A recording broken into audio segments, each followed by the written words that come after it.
La parole est à Alexandra Cordoba pour le groupe Paris en commun. Merci.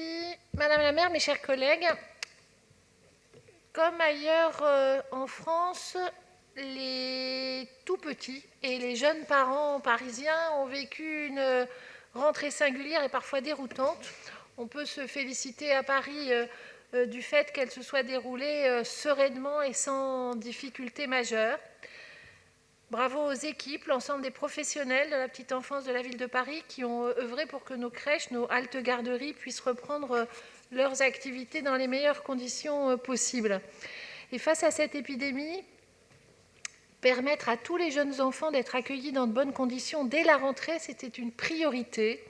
Et grâce au travail de l'ensemble des équipes et des agents impliqués, cher Patrick Bloch, cher Céline Hervieux, nous y sommes arrivés. Outre le contexte actuel, je voudrais rappeler que la plupart des établissements avaient été fermés lors du confinement, rendant ainsi cette rentrée d'autant plus compliquée. Je veux cependant saluer les crèches qui ont gardé leurs portes ouvertes pendant ces quelques semaines, à l'image de notre crèche Louis Blanc dans le 10e, et qu'il me soit permis exceptionnellement de remercier ici sa directrice, Madame Abganavor, qui a mené, à l'image de nombre de ses collègues, un travail extraordinaire. Au mois de septembre, dans un contexte de prudence, de précaution et de consignes sanitaires parfois complexes, mais qui ont été appliquées à la lettre par la ville de Paris, les petits Parisiens ont pu retrouver le chemin de la crèche. Port du masque pour les adultes, gestes barrières pour tous. Notre vigilance a été maximale pour assurer les conditions sanitaires optimales. Et malgré la pandémie, notre principale mission au plan de l'éducation est double. Améliorer les conditions dans lesquelles nos enfants grandissent et faciliter la vie de leurs parents. C'est pourquoi nous pouvons en être fiers d'avoir, malgré le contexte, mené à bien les rénovations et aménagements nécessaires durant l'été. 131 crèches en ont bénéficié pour un peu plus de 9 millions d'euros de travaux, c'est exceptionnel.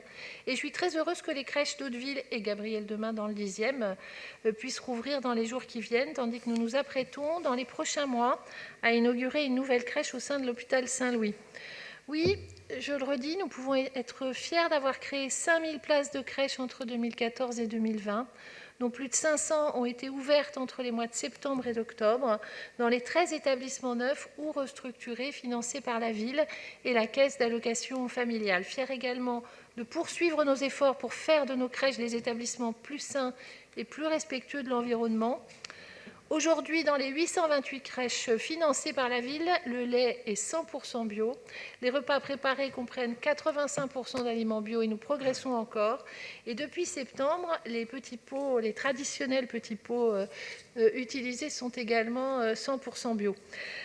Fiers toujours de déployer une stratégie zéro perturbateur endocrinien dans le champ de la petite enfance. Rappelez-vous nos débats sur ce sujet, ce qui se traduit par l'utilisation de nouveaux textiles pour les articles en contact direct avec la peau des enfants, comme les cotons bio, ou encore par le renouvellement de la vaisselle, afin de supprimer l'usage du plastique, bien sûr.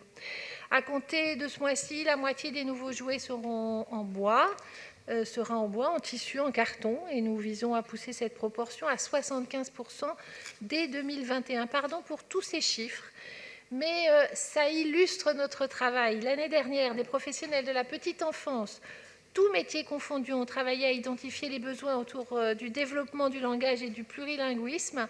L'enseignement des langues du monde dès la petite enfance se développe dans les crèches parisiennes, et de cela aussi nous pouvons nous féliciter. Mes chers collègues, vous le voyez, la ville de Paris a su mettre tout en œuvre pour que le contexte actuel, et c'est précieux et c'est important pour les familles, ne nuise en rien à l'accueil des plus petits. Et je voulais donc une fois encore remercier chaleureusement l'engagement, le professionnalisme dont font preuve nos agents de la direction des familles et de la petite enfance qui, par leurs efforts très nombreux, leur engagement et parfois le fait qu'ils aient surmonté leurs propres angoisses, ont fait de cette rentrée singulière une réussite pour tous. Je vous remercie. Merci Madame la maire.